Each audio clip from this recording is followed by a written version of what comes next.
Meron pang Game 6 ang Boston Celtics sa Philadelphia 76ers. Nakabawi si Joel Embiid, ayaw atang maging 5 dekadang talunan ang Philadelphia sa Boston. Meron siyang 33 points, 4 rebounds, 8 assists. Pero mukhang nadali pa ng injury si Joel Embiid.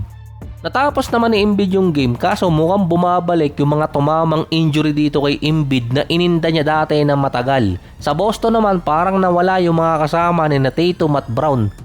Meron 24 points at 16 rebounds si Tatum. Si Jaylen Brown naman 22 points, 5 rebounds at 5 assists. Ang pangatlong player na naka-double digit sa kanila sa Peyton Pritchard.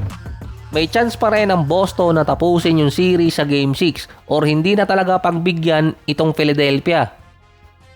Sulit naman yung presyo ng ticket sa Knicks na ang pinakamura $376, ang pinakamahal $46,000 na mahigit 2.8 million pesos. Nakalamang na sila sa Atlanta Hawks 3-2. Early start para dito kay Dyson Daniel sa Hawks na meron siyang 17 points pero hindi na maintain ng Atlanta Hawks dahil si CJ McCollum naalala niyang hindi pala siya sa Trae Young. Hindi kaya yung buo ng mga fans, naka 6 points at 3 out of 10 lang sa field.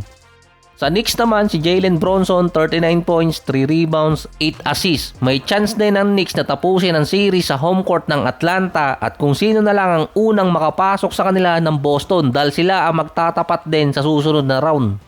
Ikalawang team naman na nakapasok sa West sa second round San Antonio nang i-gentleman sweep nila ang Blazers 114-95. Baka daw makabalik pa si Damian Lillard. 17 points, 14 rebounds at 6 blocks dito kay Wembanyama na puro papuri ang tinawag nitong si Shaq. Sinabi kasing perfect big man si Wemby dahil may offense, defense, kayang tumira ng jump shot, may free throws, 3-point shot, great team player, materyales, puwerte si Wemby. Based din sa kanya, tapos na yung step 1. Going forward na sila sa mga kalaban nila sa next round. Hindi na rin nakadikit kasi ang Blazers doon dahil si Henderson bigla rin nawala. Nalimit lang din si Abdiha sa 22 points. Palaban naman si Stephon Castle na sinabi niyang wala siyang pakialam kahit sabihin pa ng mga analyst na mga batang player sila at wala pang experience. Dahil naman nakakatapat din naman nila yung mga team sa regular season at kahit sino makakatapat nila dito sa next round.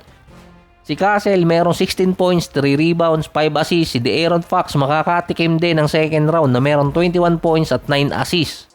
Mag-iintay ang San Antonio kung sino makakalaban nila sa second round sa mananalo sa pagitan ng Minnesota at Denver.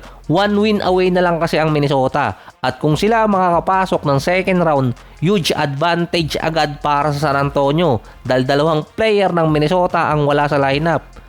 Injured na si Dante, si Anthony Edwards naman, sabi niya nahihirapan siya sa double team sa basketball court. Ngayong wala siya sa court at nagpapagaling. So far, dino-double team naman siya ng mga naanakan niya dahil sa child support. Walang Diyos si Edwards. Based kasi sa report ni Sham, estimated 2 weeks mawawala si Anthony Edwards. Imbes sa sinabi dating week-to-week status na injured si Edward April 26, estimated makakabalik siya at least May 10.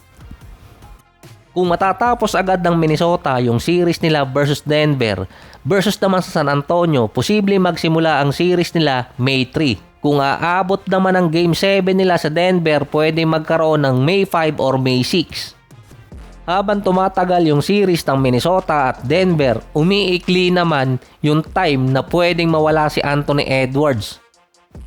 So maalin na lang doon ang senaryo, tapusin agad ng Minnesota ang series na meron silang nasa at least 2 days na lang na pahinga bago makatapat ang Spurs or ma-extend ng Nuggets at mapaikli yung return date ni Anthony Edwards kung Minnesota pa rin yung papasok.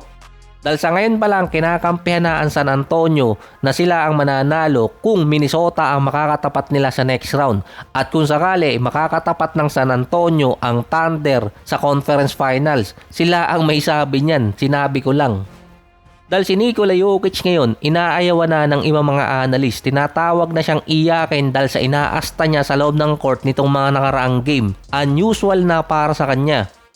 Yung ginawa niya kay McDaniel, swerte na lang siya doon dahil playoffs at walang nasuspinde. Dahil kung regular season, sigurado may nasuspindi doon.